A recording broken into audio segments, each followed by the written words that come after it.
Welcome back to EAFC Gameplay Analysis. My name is John, I'm a professional EAFC coach, and today we have my man, Riquelme. He paid for a session here on Metafy. You see the link down there if you guys want to book your own session, but this is a paid session, so we're going to be going through all of his gameplay and going by it step by step. If you've never been here before, this is where I take his gameplay, your gameplay, or my gameplay, or other pros, and I break it down step by step and teach you guys the right way to learn in this game versus just watching some dude hit a Travella and show you how to speed boost, and then you never actually get better. You never break. You get good for 1 week, the meta gets caught up, and then you can't improve. This is why at the next stage, guys, there's so much depth to this of why you're getting rebounds, why the ball bounces this way or that way, and this and that. And I studied programming. I've gone through development. I've built my own projects, and I'll tell you guys,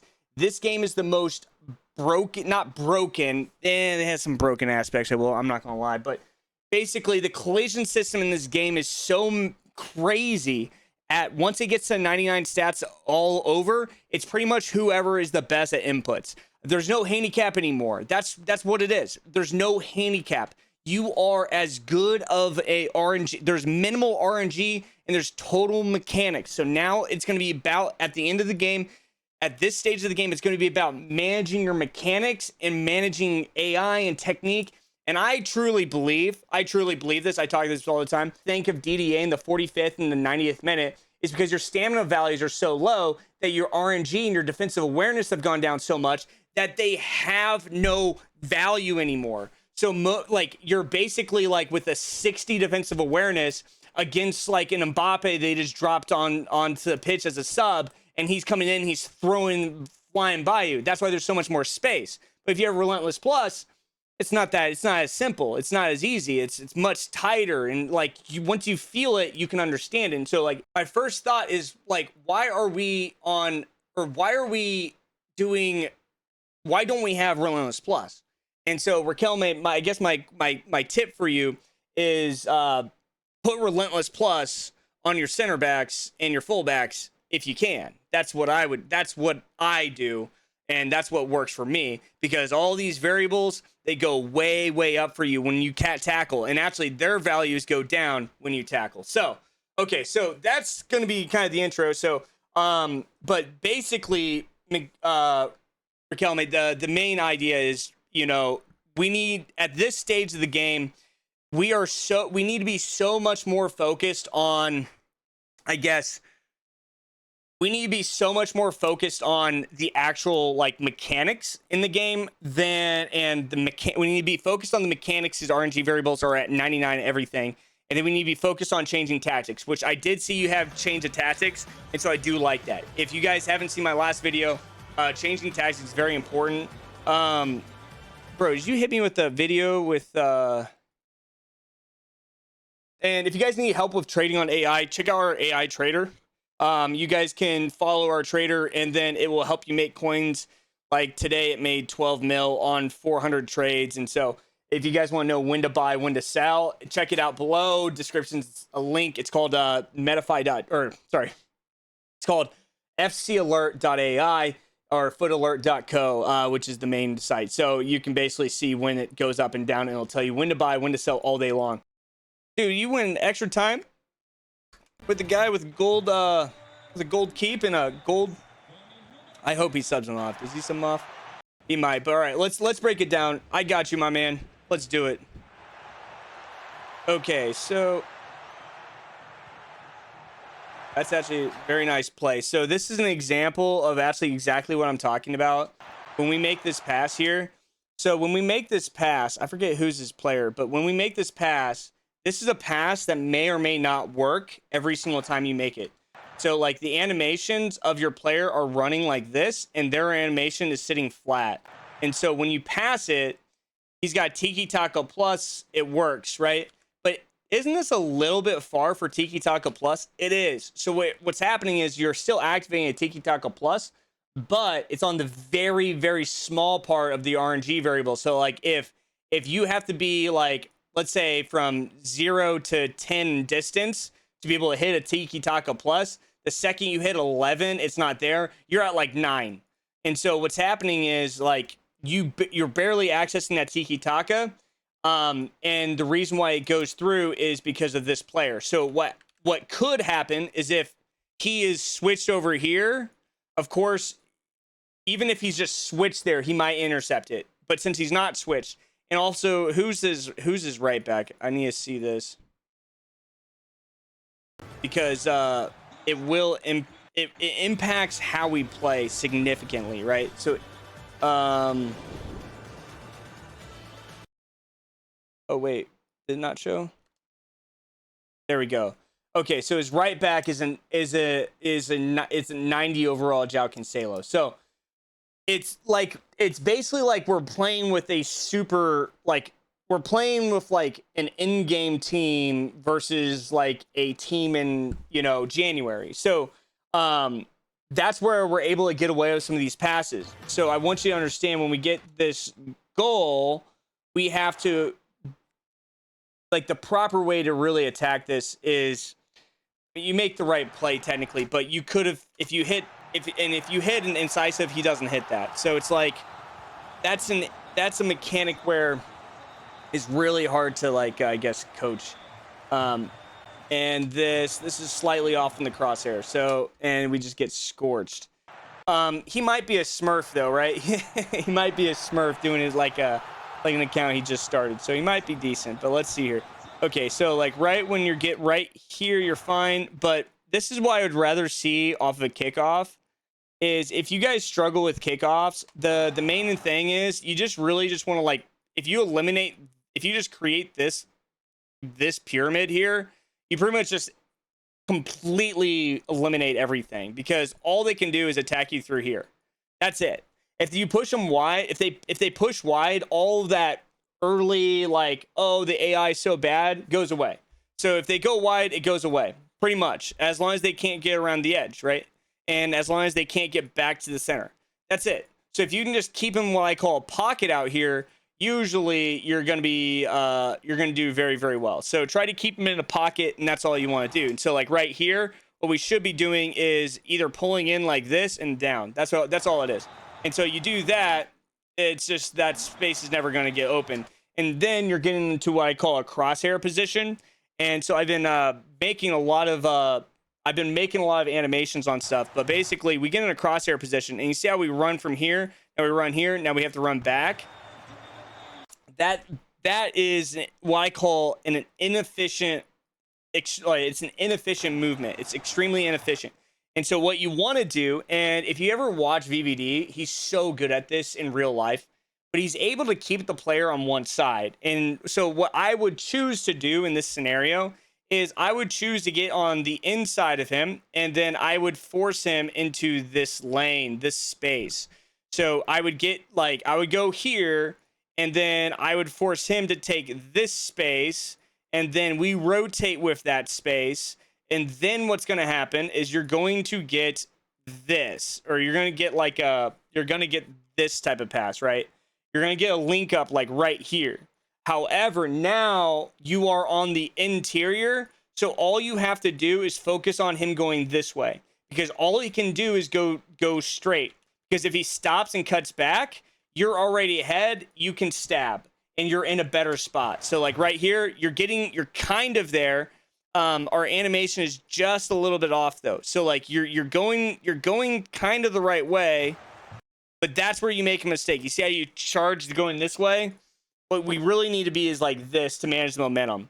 And so I know I just gave you this visual, but we really need to be like right here mechanically. So if it's in game, it's more of it's kind of a feel thing of where this animation's going. But ultimately, the fastest way to do this is go directly to goal. So if you go like directly to this point, you can pretty much just like get into a better spot to then readjust to, because that's going to be the most efficient like play to goal, like is like within these lanes right here. So if you go all the way direct to goal, and then you can break off from that position and then keep him on one side. And that's the idea. You just can't make him go side to side to side and give you that angle. So just watch out for that one there. So okay, so let's see here. And then ref the kickoff. But if he scores that like that, I mean, he might be a Smurf. So, and if he's doing that, If I'm not wrong, I think you're a Division 2 player. Very simple. And yeah, he's using an offside trap too. So he missed times an offside trap. So, but you do a great job. Did you use double square here? I think you did. And that was a great byline movement. I think that was. Very nice. That's a very nice goal. That's a very nice goal. I think this one ends 5-3 if I'm not wrong. So it gets a little bit more analytical here in a second. Yeah. So like right here, you're playing quick, which is fine. That's movement's great. That's movement's great by Kika. That movement's absolutely great. But then that pass. So it's like we're right here, and then you look like you want to hit this. Now, I want to explain that the values of the mechanics that you're trying to do here, even if you have the right mechanic, the only other mechanic that we can possibly tell you to do is you have to, you can't even, and I think you even almost hit that. What's the max? Yeah, you stopped at 4 bars, and 4 bars would have gone to about here. I feel like you needed to aim here, and then you would have gotten it, which is crazy. You need a full power, but you needed to go right here, and there's a small chance that that ball would have rolled off the edge. But that's the right mechanic for if you're trying to do it right here. It's just that where the ball is going to locate is going to be like in this zone here. Or what you need to do is what I like to do, especially when a fullback's this far out, is I try to fake and then they overexpose themselves, which is way easier to do. So it's like you fake, you get him there. And so then now his position's here. And so all you have to do is then just go like, whoop, and then you just go straight through. And it's very smooth going. It's very smooth going that way. So anyways, but okay. So yeah, this guy's a Smurf. He's playing with good mechanics or good concepts at least. He's trying to run through.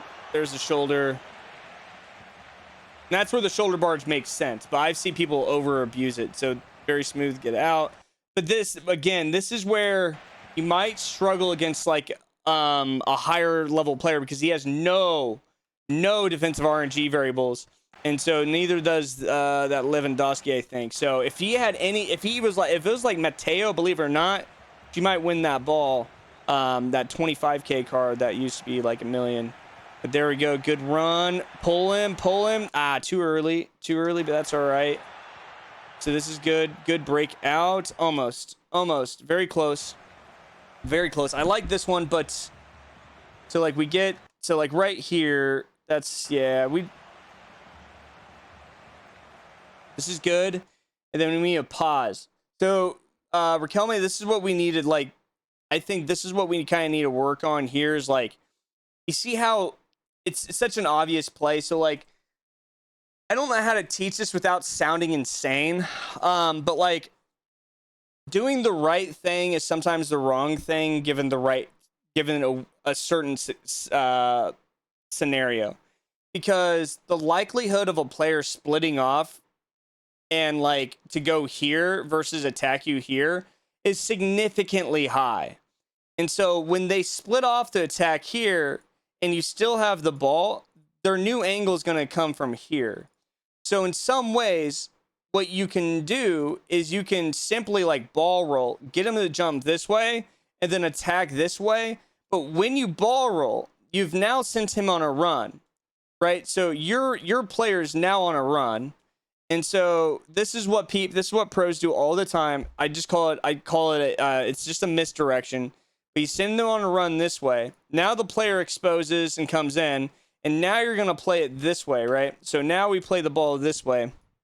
And then you're going to link up with, by the time you get this ball all the way back here, now you have options. And this is how you create more options. However, I do want to say that I don't necessarily recommend sending your fullbacks because it can create risk. But if you're looking to take risk on late stage of the game, this is a great build.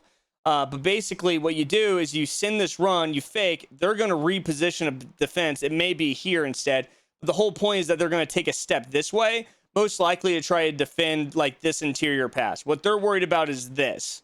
they're not worried about you pinging this way for some reason, or somehow getting the ball all the way to that corner if you're in a cam. So I'd have a 4-2-3-1 cam. And so then I'd try to like rocket the ball here. I'd fake here, maybe hit here, maybe roll that, maybe in a certain way, right? But basically, what they're not worried about this path. But if you look at this, the second you get the ball here, this is now you have more options, because now you have an attacker behind a fullback with good mechanics out there. And you can also, when you pass this in, now you can send Kika in. So Kika can be moving, you can be moving, and then you have a what I call a hold up, like a hold up deception. So like the idea in some aspects is, if I do this, like the idea with like a hold up aspect is basically if we do, how do we do this here and here? So if I send this fullback to go forward, right? And if we move this ball and we're like this, right? I think we're kind of like, looks kind of like this right now to a degree. I think it looks like that. So if we're in like this style of attack, what I mean by a hold up play is like the ball, if we take the ball, we have the ball here, or we have the ball, I think, right here. And so we fake, that moves this player here. So if I do, that moves this player here, right? And so this is down. So now this play comes up, right? That's going to move there. Now that's going to move this person here. You might get an inside, you might get this, and oh, this player's out here. So we're going to move that here. And so you might get this movement here, and then now you get the ball to here. This player's taking a run all the way through. Okay, and so now it's going to look kind of like this. Boom, boom, boom, right? And so now you're in this position. And if you guys like this type of content, guys, I spent a boatload of money getting this to create content for you guys. So drop a like if you guys enjoy this type of content. It's not like anything else you'll ever see. So hopefully you guys do enjoy this. But basically now this player's making a hard run at this back line. And what happens is this back defense was backing up until this moment. But now it's almost like they usually hit like this offside trap. So you had the opportunity to like feed this through here. You have the opportunity to somehow get a run in from here. You have a run here. You have a run here. This is what I call the Queen's position, right? But you also have the ability to make this pass here. And then what's going to happen is hopefully we have this CDM is going to try to most likely be coming on top of you. So the CDM would be trying to come on top. But what I would try to get is essentially the next step is get the ball, like try to get the ball here. And then you're going to potentially have like an over the top play. So it would look like, it would look almost like that. And then these guys pinch and this opens up quite a bit. So this happens quite a bit. This is like a signature play by me. And you'll see this you'll see this all over content in the pros, man. The pros are doing this constantly right now. This is pretty much what's broken in the game. This is actually what I don't like about the game.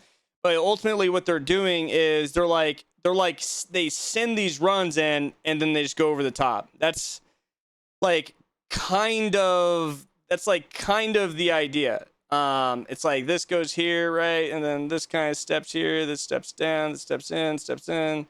It's kind of like this. So it's like that. And then you're pretty much open net, and then you have on the end you have an edge run. So it's like it's pretty smooth. I do this one quite a bit. Now, here's the thing is, if you want to see a different variation of this, is when you get to this spot here. So when we get to here, when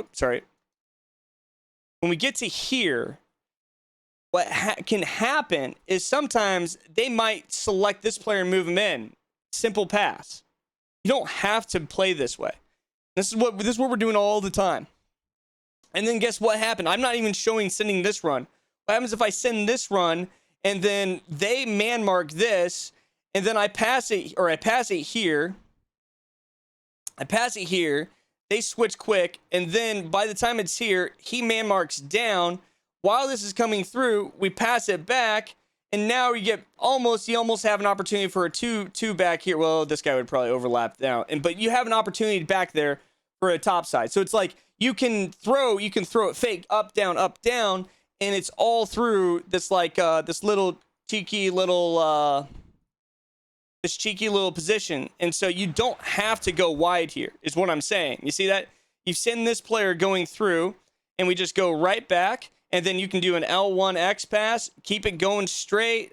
You just go bop, bop, bop, bop, bop, right to here. And then now you have the pass this way, you have the pass this way, and hell, you could maybe even rip that if you're audacious.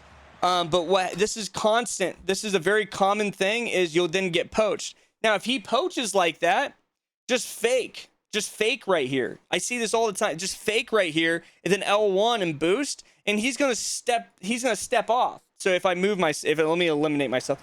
So what I mean though is, like, if you fake right here, he's gonna step off and he's gonna start backtracking. Now, depending on how good you are with mechanics, you can hit a creative run, you can have a player lock, break onto the inside, break his crosshair, right? Break that crosshair position, come to the interior, and then rip a through pass with that incisive plus. So you could rip that too. So what I'm showing you is, like, just by ripping this pass, when I was talking about like the 1200 SR thing, this is like the difference. So like this is that, like, there's like 1,000 things we could have done versus just play it to the wing.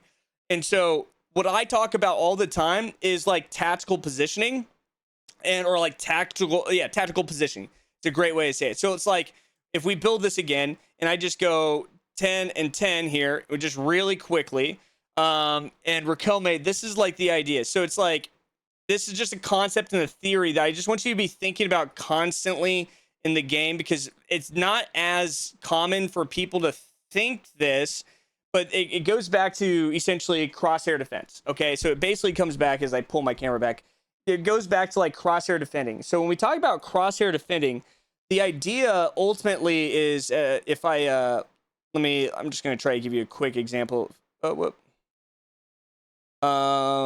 is that? So if I go back here, let me just, what did that do? Okay, so if I go here and I just do a crosshair, so I'm just going to explain this, and I'm building all these animations out, and I think I'm going to be putting them into the guide on Metafy here soon. So if you guys have been paying attention to that, and if you guys want to book or pay for it, you guys welcome can. Actually, let's move him off of this line just a hair, though.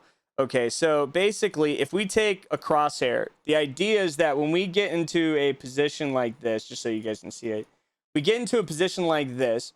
This is what I call like the crosshair position. So the idea is that we have a cross. Every single player ultimately has a crosshair, and it's the fastest way from point A to goal. All right, and then it's the fastest way from point A to a dangerous route. Okay, and so these are our crosshair positions. Now, if you add another player in, ultimately what you're experiencing is you're going to experience essentially another crosshair, because you have another direct plane to goal and you have your own baseline. So what I mean by when players break a crosshair, it's like if you have the ball, you're here and you have the ball, okay? And so what happens is these defenders will step up, right? And then all they have to do is get to like this side. This is why I call a half break, because they've technically come to the interior side, like the better side of the attack. So ultimately, this is a full break right here if they get into this zone, because it's a direct lane straight to goal. If they get into this zone, this is also a half break, because it breaks the horizontal. It breaks the vertical. You get whatever side. I don't really care, because in game it changes. But it basically breaks the byline crosshair, and then you can break this one. So you have essentially 3 different zones here that you need to like be focused on. So it's like this area too, all matters. So it's like, whoa, man. So ultimately, all this stuff matters here when you're focused on, oh man, all these animations. It's not as easy to use. You see me struggling here, but okay. So you have all these zones, right? All these zones here. And so the idea is that if this is like a red alert, this position's red alert, this position's like a half but a dangerous break, and this is like a half but dangerous break as well. And so if this player just gets from here to here, that is what we call a tactical break, or that's what I call a tactical break. Now, that doesn't mean that it's the end of the world. Now, if that's your back line, it kind of is. But if this is like a middle line, what happens is this ball gets from here to here. It's still a very dangerous position. And I know a lot of this should be somewhat simple and understanding, but what happens is a lot of these common concepts are very overlooked, and they're not as appreciated in a traditional match. So like when you're playing, you're not thinking through these moments.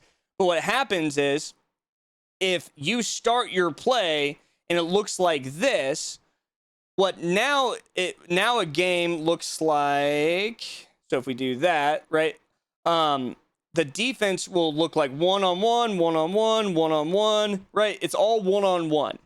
However, if I break this position, this player steps forward, they miss that tackle. Now you just took a one-on-one position, and now you've taken a position and created what I call a natural scenario, okay, just by breaking one player. This is why I don't agree with like the way Pep Guardiola coaches, is because they never attack this way. And this is why I loved the Eden Hazard of Chelsea when he played, and João Mourinho, is because Hazard would take players on. He'd make one break. This is why I love Messi. Messi makes one break and everything funnels. This is what Messi is doing. This is what Hazard is doing. This is what this Yamal is doing. They break one position. This is what PSG does. They make one break, and now you have what I call a tactical scenario where you have a 3-on-1. So it went from an even peel defense to now a tactical. So if you ever see a 2-on-1, you really need to attack a player. You need to attack players to create the scenario. But you don't necessarily need to like beat them by dribble. You can beat them by passing. And so when I see this, I'm seeing this opportunity, and I see your cam right in this space right here. I see an opportunity to beat one player. Or what I see is when we pass it, when we could have gone back here, I see an opportunity to potentially pull both of these defenders to us as well. So if we pull both of these defenders to us, that's like a 2-for-1 defense. We send him on the run. Now we just went up we went up 3 players in attack. So that's the idea. We went up 3 players in attack if we just send that run and pull both of these. But you might ask, how do we pull them? Well, you just bait them. You just get them to close. I call it soaking pressure. You get them to like come at you versus go back. And so then you can send that run. Ultimately, there's so much to do. It's just like wide open. But we win this position. Okay, so we win this position. Regardless, now you take that concept, you play it right into that space, we still get that win. But instead of sending that instead of sending it right here, there's a better gamer-esque way to do this. And I'm going to pause it for like 2 seconds. And if you guys are watching, I want you to think through this scenario, okay? I want you to think through why there's a better gamer way to do this, to create what we were just talking about, where we get more players forward, right? And so the way to do this is ultimately just send her on a run. Just send her on a run. And the reason why you just send her on a run is because if you pass it to her, now you technically slow her down. If she's taking the same space. You have so much space and pass that the ball doesn't need to be there tactically to get the advantage. You don't have to put that ball there right away to get the tactical advantage. This is going to be dangerous from any spot. You could rip a ball from here and it's still dangerous. So many players, they play with the ball and they don't play with the tactics. Now, if I take away the ball here and I just show you that if I have this person step and this person runs through, you still get the scenario, and then you can just ping the ball from one side to the other. And that's the concept. And so what I'm seeing here is, instead of playing the ball like this, we play the ball this way and we send an L1 run. So now we have an L1 run going forward, and he's going to move in. And then now you have the ball here. And now by the time you get the ball up to Kika, she's going to be here. Given the scenarios from here, on occasion, you will potentially have this player come back into that space, and they might make a nightmare. So what do? Then we can, if that happens, we pass it back, and then that goes straight through. Now, there's another variable that we can also create, and that is by actually, if we bait the player to approach us, that creates more space for this run to come through. Okay, that makes even more space to go. So now we keep the ball here. We play the ball this way. We play the ball this way, and then now we have an opportunity to play it this way or this way. And by her stepping forward, now we also have Modric going forward as well. And if we use an L1 run, now she's moving forward. So we're going to get a potential break here. We're going to get a double potential break here. And so now we essentially just sent, if you think about what we're trying to do here, and if this player's behind her, you're essentially going to attack Koundé with 1, 2, 3, 4 players. So now he's getting attacked by 4 different players, right? And they might have 3. They might have that there. And so the idea is that if we kept that, we can then approach it. And so then instead of playing that into the zone, now you're playing really a 1-on-4 and a 1-on-1s on the edge. So that's a way to manage your team and your ability at a much higher level. But it's a game. It's like because you have to kind of pass through, and you're kind of doing it here. It's just that we had this huge opportunity. And so what I talk about all the time, and it's such an underrated value, is not making the obvious pass right away, because the obvious pass is really going to be there like all the time. Like once the obvious pass happens, you have like a 5-second window to really close it down. Sometimes the obvious pass is the opposite of what you want to do. Like for instance, like we could even get further into this. And so like if you get the ball into this spot, right? This is what happens is you could argue, well, John, you could potentially spread out the center back and try to manage this movement right here. I would say the other way is way more efficient just in general. But yes, that is correct. You could technically move this, but here's the thing. You need another run coming through. We need, like, imagine how much more powerful this would be if you had Modric right here. If Modric is just right here, the scenario significantly changes, and people don't know how to play like that, right? Now, I'm not saying, Raquel, I'm not speaking necessarily to you. I'm saying that's what coaching is about. But that's why people say the game's bad, when I'm saying, no, like, we can do this, but we have to do it. We have to send these runs. We have to take these players on. We have to take that chance. And so there's like a key moment right here.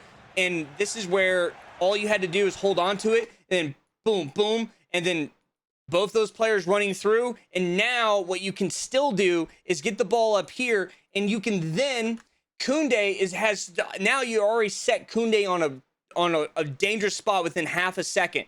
One, you have 2 runs coming through. Now, depending on, how far Modric goes, that's the only real asterisk in this whole scenario. But number 2, now you already have a deadly 2-on-1 with the ball central. The ball is much more dangerous central. So I like to say this all the time. Play the ball wide when you get pressed in centrally. When you get pressed centrally and it's just closing down, then we play it wide. The reason why is because we want to play like an accordion. We don't want to play like a piano where it's just all the keys are set and it's bing, bing, bing, bing. No, we want to play with the defense moving like an accordion, right? And so, anyways, the main concept here is basically if you pinch him here, then the play opens up wide. However, he's going to be manipulated into a position to where if you play the ball here, then he's forced to either take this position and leave the wing wide and wide open. Now you can do what I call a push, where you just push the entire defense back until he has to make a commitment, which you're still in the lead. And so now it's a balance, and higher levels defenders will actually do this. This is actually how I defend this if I break my edge. And then I'm going to try to pull this player back, right? And I'm going to try to pull this down, pull this back, pull this in. That's what I'm going to try to do, and then try to get that in. That's what has to happen. That's like the technical definition. So if we get the ball to Lewandowski first, then we can manage that. So by playing this here, you need to send it instantaneously right there, which you do. And so we do that. But the problem, the difference is you don't have the manipulation because you no longer have Ashley Graham on the edge, or Graham Hansen on the Ashley. I don't even know who that is. I just heard that name. I don't know what that is. But basically on the edge here, and that's what it is. So basically you get clustered up because you don't have the ability to make the manipulation on that spot. So ultimately that is like 99% of what players are struggling with right now with tactics, is we're not sending enough runs into this position, and we're not taking advantage of the tactical formations or the tactical movements when we have the opportunity. So like if I try to see this again, so it's like, yeah, so like we had an opportunity here, it gets clustered. So what I'd rather see is get the ball into this, like this is good. I like to see this, and then I like to see this. Boom, this is good. Riquelme, very, very good. When we get the ball into this position, this is where I want to see breaks, because now all we need to do is what? Send this player through, break off the back line. Boom. And so you just didn't break off the back line. But if we break off the back line, you forced him to commit to you with a center back. And that's what the game is. I call it the golden game. The golden game is really a simple concept.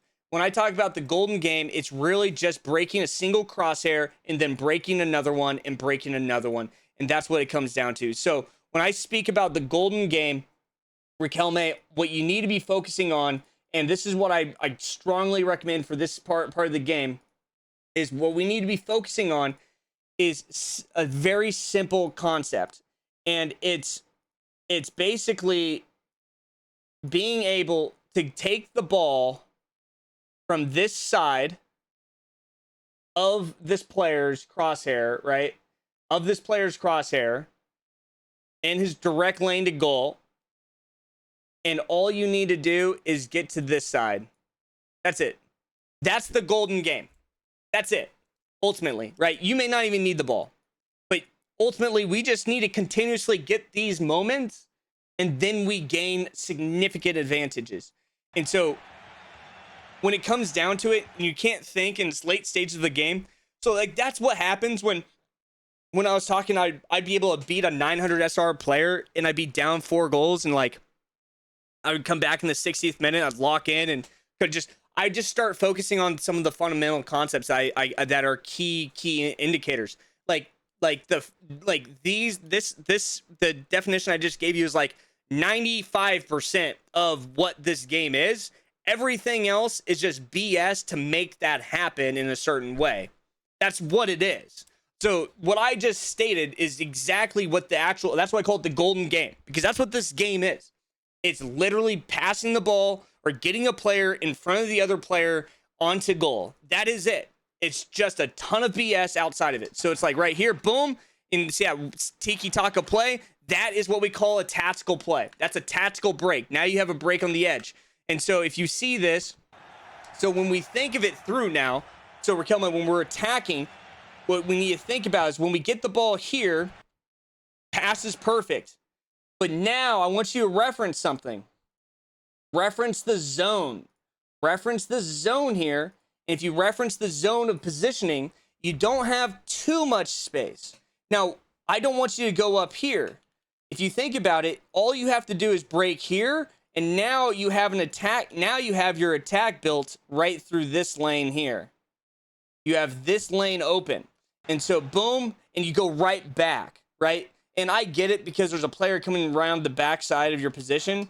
But ultimately, if you just ping that right back, you're in, and then it's a 3-on-3. You do lose Kika because it's not every scenario unless you're able to hit L1 with triangle, which then it just goes over the lob, so you lose that momentum. But But ultimately, I guess what I'm trying to say there is you had an opportunity and we just missed out on it, right? But I want you to reference those positions. I want you to be referencing the attack. Like I want you to be like fullbacks are great to do this with, where you just dribble right up to basically like you break a wing and you drive up to the fullback, and then you manipulate their fullback slightly up, even like 10 feet, and then guess what? Now you have a fullback break, and now then you basically get that edge. That's what I do to the first like 9 players in weekend league until they stop pressing their fullbacks. Like honestly, that's like if you're underneath a 9-win weekend league, just go take your fullback.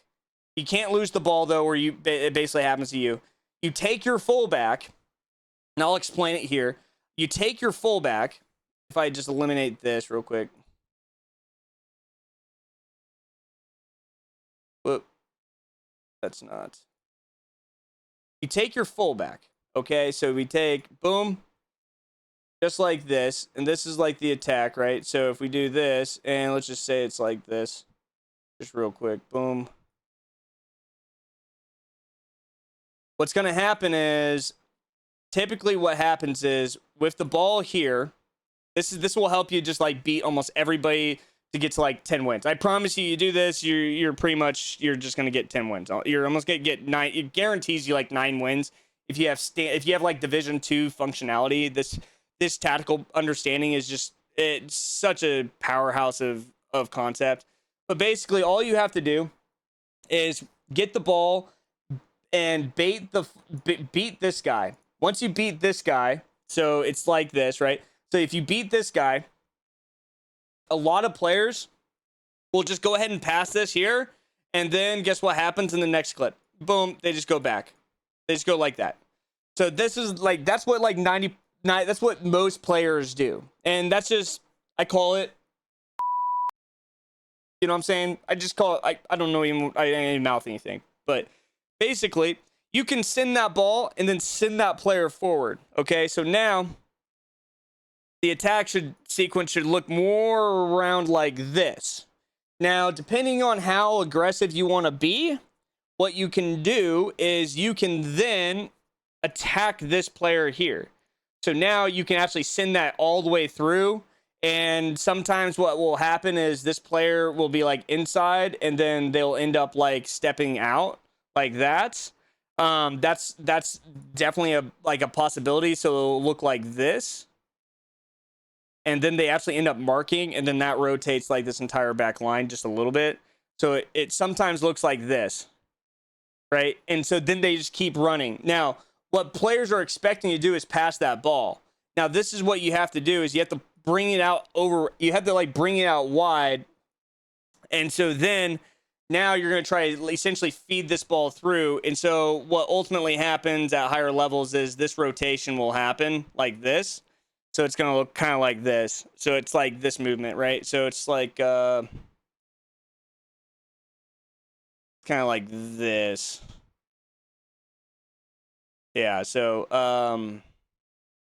that person's going to check to it. So it'll look animation wise, it'll look kind of like this. And then, oh no, this should definitely be here. This should be en route that way. So it should look kind of like this to a degree. So that's how that attack sequence should look.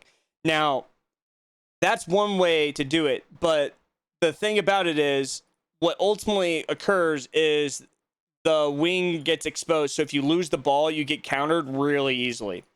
You don't want to do that unless you're very like towards the end of game and you just need an extra player.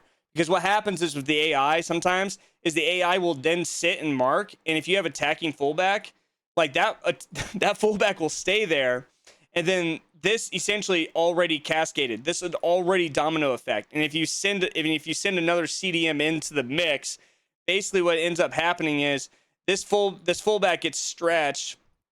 This gets into this space. This gets into this space. And so now they might be playing you strong here. All you need to do is get like a check here. And then now they're pretty much open, or you have an open edge, something like that. So this happens like constantly. This is a very common scenario to occur once you send that attacking fullback. However, this is what's going to get you 9 wins. It's the same concept, but instead we get to this spot like this. So let me just make sure I see the movement. Yeah, so that's pretty natural. This is a natural movement. We get to this spot here. Instead of attacking with this fullback, now what you do is you play the ball to the fullback, okay? So instead of this player just getting pulled out wide, now you play the ball to the fullback, and then in the next movement, these guys usually kind of separate, or they kind of space this way. This comes down. You might get pressure from the 9 on there. But basically, you're going to have this space open. Okay, so this is going to open up. And so when you go from here to here, kind of, basically the idea is you want this player to step. That's it. It's as simple as that. And sometimes you have to bait them harder than it is. And all you want to do is you just kind of like want to nudge your way to that player. You just want to like kind of nudge your way until he comes at you. And trust me, when they come at you, bro, when they come at you, they come at you. And there's like, it's like a zombie coming at you. They'll just attack you, man. And it's crazy. This is why I do tackle spammers a lot.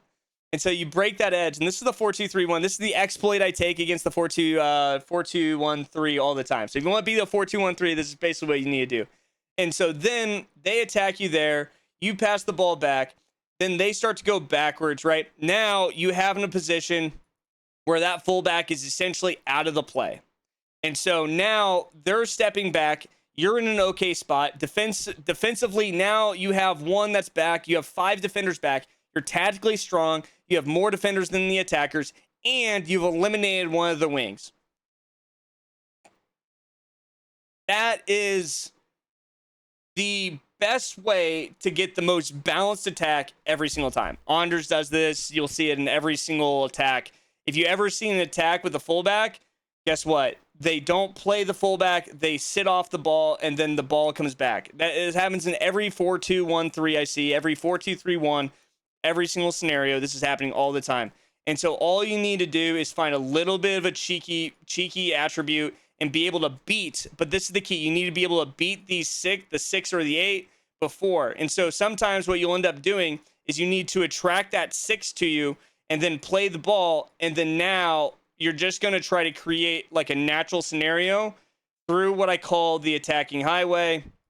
You get the ball into the zone, and somehow you try to get the ball here into this lane here, and you get into that space, and it's a nightmare. But here's the concept. You do this every single time, and if you have attacked and you never use your fullbacks into your attack or your CDMs, it's going to be like 100 times harder for you to attack because the spacing is just not going to be there, especially against a player like me. If you ever watch my defense, like, you're never going to get space, and that's why a lot of the only players that really ever beat me when I'm on my mark is basically because it's Travella from like the weirdest angle possible. It would be like a weird angle like out here, or like out here is like a weird angle where there's like a weird orange, there's like a 2-foot diameter that they can shoot from. They hit me in that, and they hit me like all the way out here sometimes. So it's like these 2 little pockets that hit me.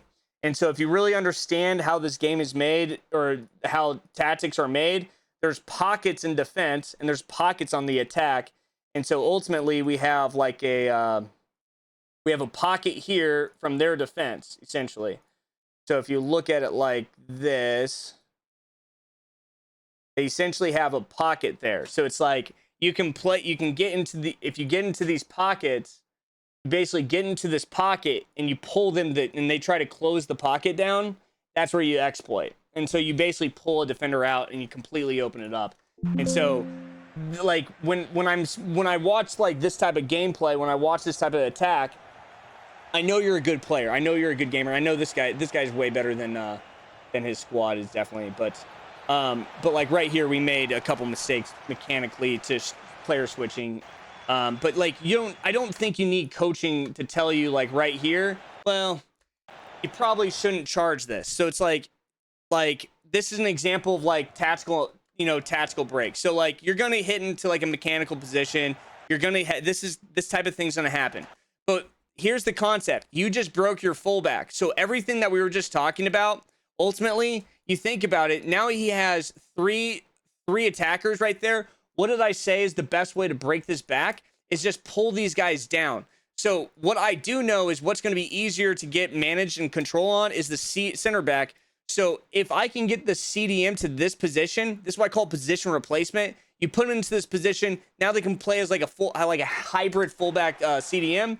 And instead of charging out here, you give them that space. They're not going to attack you there. So when you're defending, you really just have to think about the three main gaps in between your defense. They're not going to take you on the edge here. Not with Van de Ven. There's no way. And so ultimately, if you had just paused here and just stepped back, I'm all good with putting like fake pressure to keep them wide to buy you more time. But we need to bring this defenders inside. And so when I talk about tactics, I mean it in the literal sense of both mechanisms. So like on attacking and defending.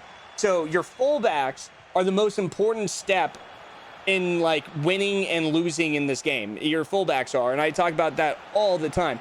Your fullbacks and defend and your CDMs, because they are what I call tactical changers. Now this looks like a rebound mechanics. So it's like, so when you get here, you're fine, but you're dribbling. Yeah, that's where you just need to like clear it. So when you get into a spot like this, I just clear the ball. If I have players on both sides of me, I just clear it, dude. I don't try to hold possession with how rebound mechanics are in this game. If like they gave you an advantage on the change possession, I would say so. Again, here we are. The fullback goes inside, and now we're on our center back, and so. And now we're being a little sloppy, and so then you see how we pulled that CDM out. Then that opens us up. So we need to play fast, but we need to also understand crosshairs and structure. So like he's playing like so defensively. If there's something to look on, like this is a strong defensive structure. What we have here, right? This is a strong defensive structure.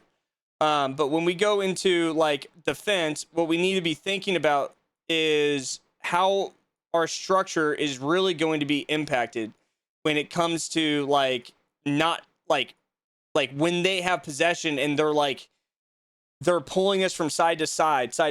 So if they play the ball and they have the ball here and they play the ball here and here, what we can't do is I guess when the line's super high, we can't I don't like to see this pulled out here and this pulled out here. And then I don't like seeing these guys back and having to rotate like what we just saw. What I'd rather see is when they try to take the edge, right, on the edge, I'd rather see you just pull in here and then take an edge and then pull this down. That's what I'd rather see. I'd rather see less movement with the center backs. The only time I really ever want to see movement with the center backs is when we are applying pressure to move the ball, to pinch the ball. So like if we go back here, we lose the ball like right here. This is a dangerous position. CDM loses the ball. Fullbacks lose the ball. Dangerous. You need to be thinking about building a pyramid when that happens. When that happens through here, we just need to build these pyramid, and we just need to get the ball wide. Get the ball wide. So the idea is they avoid that play and go wide. And so like right here, we expand out. Slight movement out wide. That's okay. But now you see how you're going the right spot.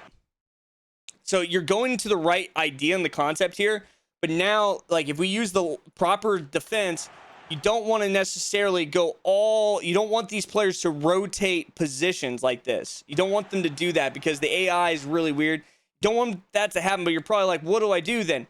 Well, what you do is instead is what you get right here. You pull this and you make them extremely efficient. So they're like, if you're forced to, you're not forced to yet.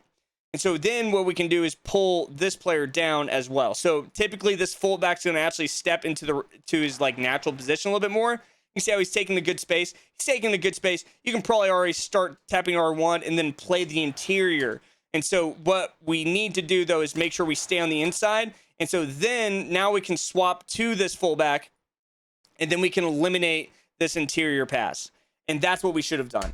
And so then when he rotates, but you do a good job with that double R1. And that's an advanced skill. So like that gives me confidence in you, Raquelme. It's like, but here's the thing is we use a good mechanic to fix like a bad concept, right? So we use the wrong concept to fix a you know, with a good mechanic.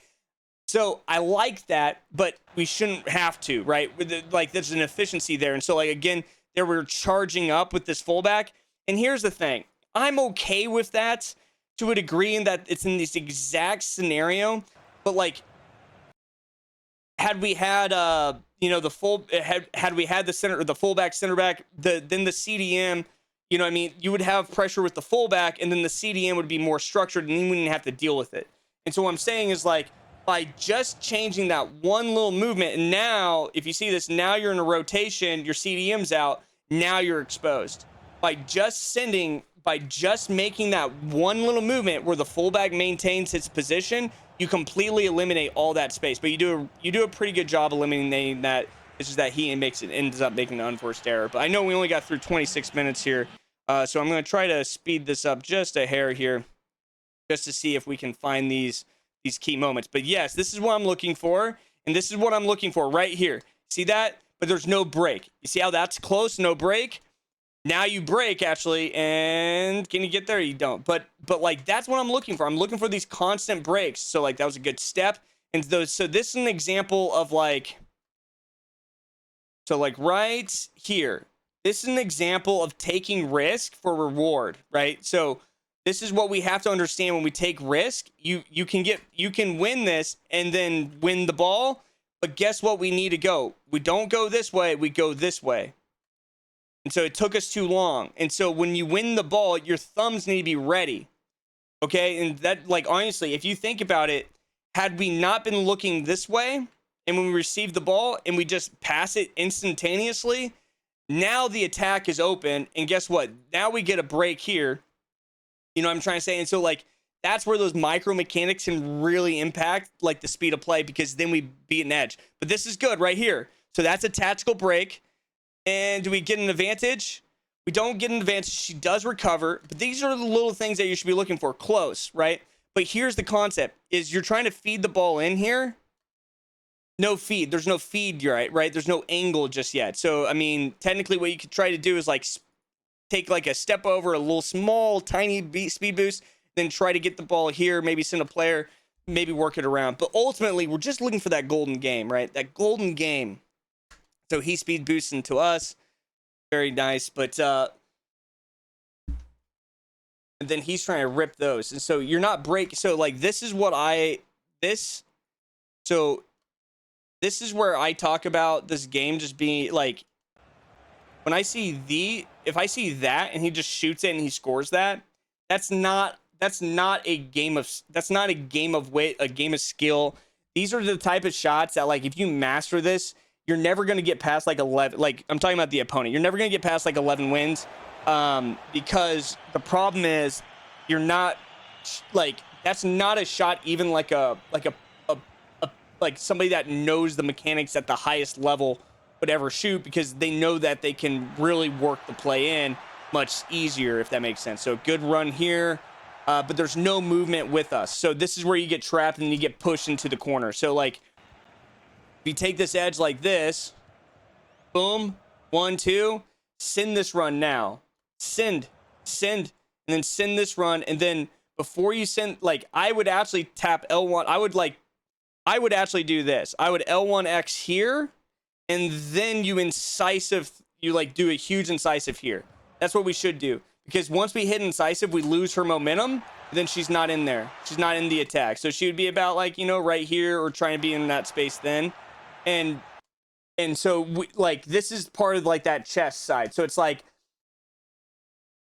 after playing this game for so long and like seeing all these, like I've seen this scenario so many times that like you end up just getting caught here. And so it's like it feels like you're doing the right thing. You know what I mean? So, but it's actually ultimately, it's almost like playing chess, but like nothing's changed, right? So it's like, once we get here, we're in a good spot. So now we have to do something. But if we get into this spot, we have to make a commitment. So you can't go wide anymore. You have to attack. If you're going to try to create something from this exact moment, you have to attack.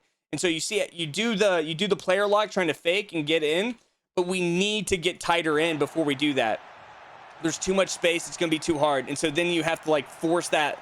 You have to force the commitment. Like you have to force the commitment all the way down. And so when we talk about the golden game, you're instead of forcing the commitment like up here where you can still have open space to try to get to maintain possession, you have to force the commitment into this space, which is much harder. I do that tactically, defensively to people all the time to try to maintain that. So I'm just going to right now, let's just go over the I'm going to go over your highlights here because we spent, yeah, we're about an hour and a half in now.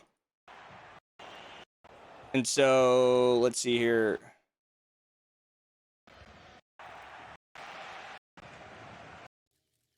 I guess it was even all the way until the end for the most part. So I give you a last minute. So yeah, so it's like we're just trying to hit it. If that's who I think it is, I think he's a Mexican pro. If I know who he is, but I don't know very many Betos, but I'm pretty sure. But I don't think that's him because I think he'd be playing a little bit different. But like yeah, so like, we just can't like right here.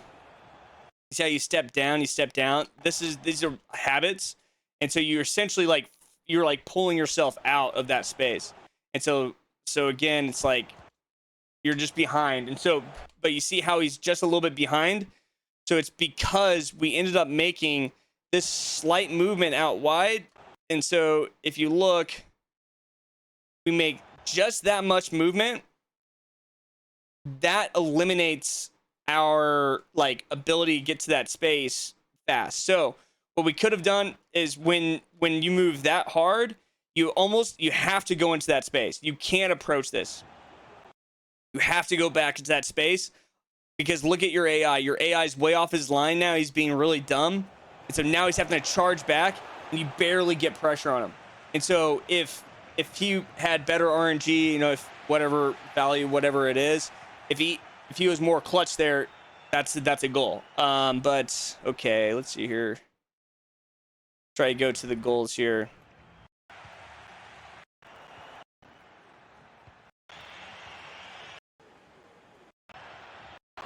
Oh, so he scores. Okay, so it looks like he's gonna hit you with a glitch. So this is a common glitch. They drive to the back line, then they come this way, and then they just pass it this way. And this is the gambit. I call it the Sims gambit because I talk about it all the time. But basically, he's going to come here, and then now your back line is flat, and now it drops. And that's the difference. And so then he's going to step, and then it's going to go right into that space. Boom. Too far. And then sometimes they rip power shots from this position. He's just gonna wiggle. So realistically, to beat this, it's really, really simple. It's just the second you see this drop, the angle is it's actually going to the C gap. I talked about this one quite a bit. Basically, it's like if I show you this example here, the ball is just going to rotate from this position and it's just going to rotate and just going to attack that space, because ultimately what happens is like these players, that's just one image. I guess it is.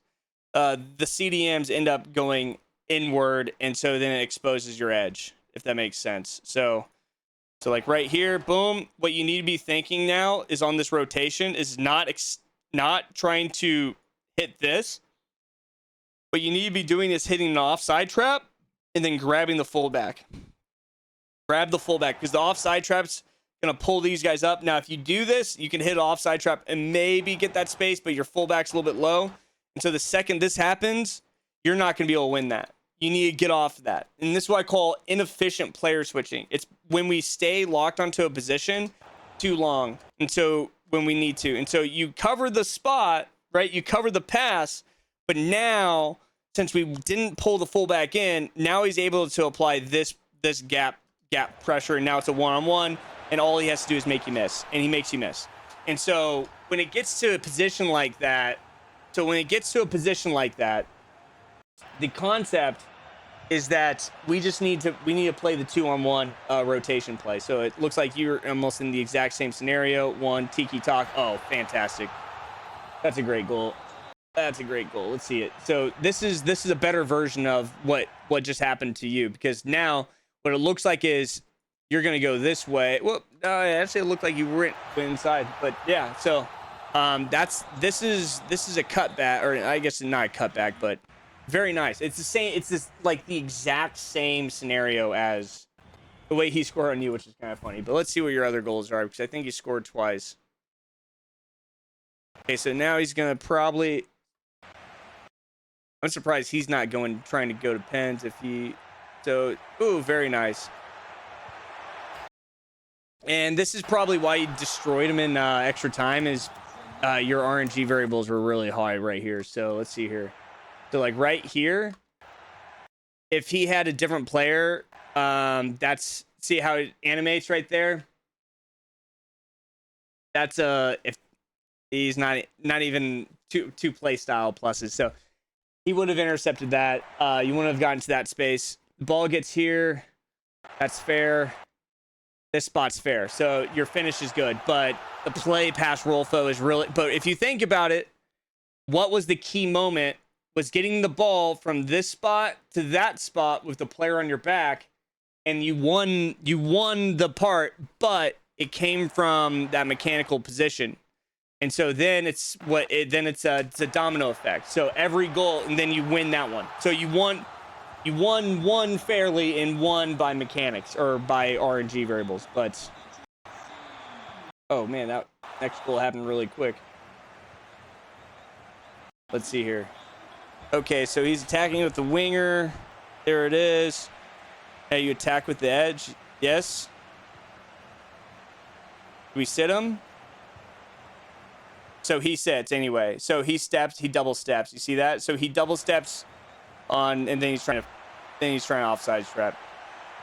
So that's on him. But okay, so Riquelme, I think we went through a lot here. So I'm probably just going to tell you to skip the first 30 minutes because it's more of a rant of seeing so many creators talk poorly on this game, and ultimately they're the ones hurting the game and not helping improve the community. But what I'm seeing in your gameplay here, Riquelme, is you're playing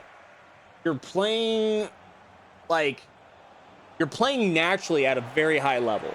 So what I mean by that is like you're playing with pace, you're playing with speed, you're playing with decent mechanics. Yes, you're a little bit off here and there with your holding down like the left stick, like with that center back, you went too far south, but we didn't recover, right? And so I think you need to be in these certain spots and positions. But I think what was good about today is referencing when you are attacking, recognizing those key moments to then try to continuously create the key moments.